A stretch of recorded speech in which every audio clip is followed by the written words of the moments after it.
अस्सलामुअलैकुम दोस्तों, मेरा नाम है मोहम्मद अहमद और आज बताऊंगा मैं आपको 12वीं जमात की उर्दू की पहली किताब गुलस्तान अदब के 14वें सबक गालिब जदीद शोरा की एक मजलिस के बारे में।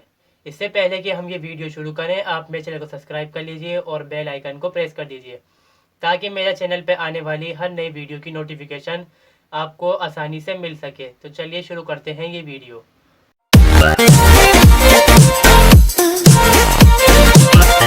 गालिब जदीद शोरा की एक मजलिस में। इसे लिखा है कन्हैया लाल कपूर ने और ये एक तंजिया मजमून है।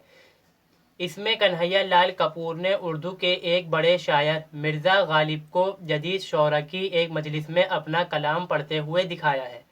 ये एक फ़र्ज़ी मुशायरा है, यानी कि इसे कन्हैया लाल कपूर ने इमेजिन करके लिखा है और वो ये तसव्वुर करते हैं कि मिर्ज़ा गालिब जन्नत से इस दुनिया में आकर जदीद शोरा की एक मजलिस में आकर बैठे हुए हैं और अपना कलाम पढ़ रहे हैं। इस मजलिस के अंदर बहुत से जदीद शोरा हैं, जैसे कि नून मीम राशिद, इंद्रजीत वर्मा, हीरा जी, तस्दीक हुसैन, खालिद, राजा मेहंदी, फैज़ अहमद फैज़ जैसे लोग। गालिब इस मुशायरे में पहुंचते हैं और इस मुशायरे की सदाकत नून मीम राशिद कर रहे हैं और सबसे पहले गालिब ही अपना शेर पढ़ते हैं और वो कहते हैं कि ख़त लिखेंगे गरचे मतलब कुछ ना हो, हम तो आशिक हैं तुम्हारे नाम के। इस पर वहाँ बैठे हुए शौरा हंस देते हैं और गालिब हैरान हो जाते हैं और वहाँ बैठा हुआ एक शायर कहता है कि गालिब ये तो कुछ बेमायने से मालूम होता है।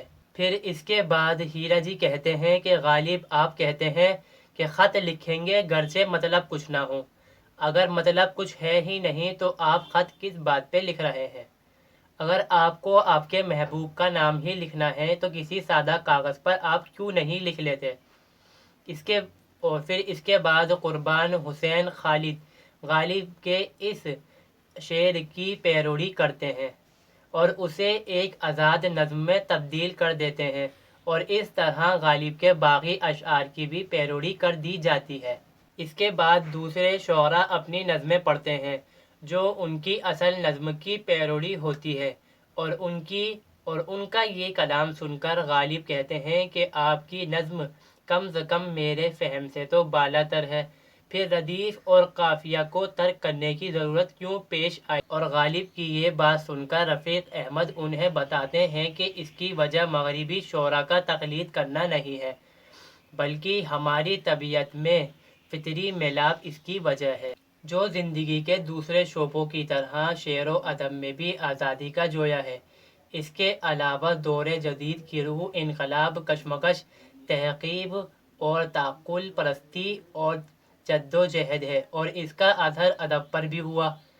और ये बात सुनकर गालिब घबरा जाते हैं और इससे पहले कि रफ़ीक अहमद अपना कलाम सुनाए, गालिब वहाँ से उठकर भाग जाते हैं और इस पर ये मुशायरा ख़त्म हो जाता है।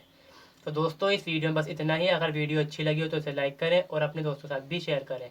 तब तक के लिए अल्लाह हाफिज़।